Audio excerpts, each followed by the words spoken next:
জীবন মানে শুধু জীয়াই থাকাটুকুই নুবুঝায়। জীবন মানে হয়েছে সঠিকভাবে সঠিক মুহূর্ত সঠিক নির্বাচন করা।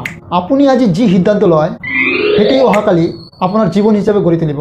প্ৰতিটো মানুহৰ জীৱনত একেটা সময় আহে যেতিয়া তেওঁক দুটা পথৰ সলনি এটা পথ নিৰ্ণয় কৰিব লাগে।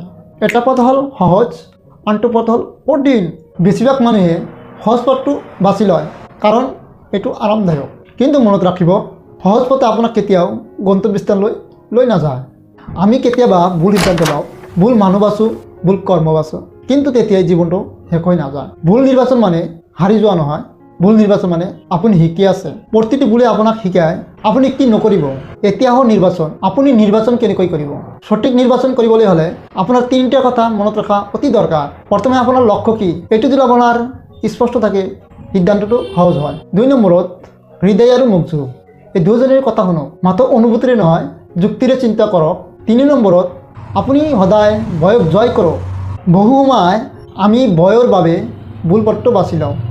কাৰণ মনত ৰাখিব, সাহস থাকিলেহে সিদ্ধান্তটো সঠিক হয়। আজিৰ এটা নিৰ্বাচন আপোনাৰ জীৱন সম্পূৰ্ণভাৱে সলনি কৰি দিব পাৰে।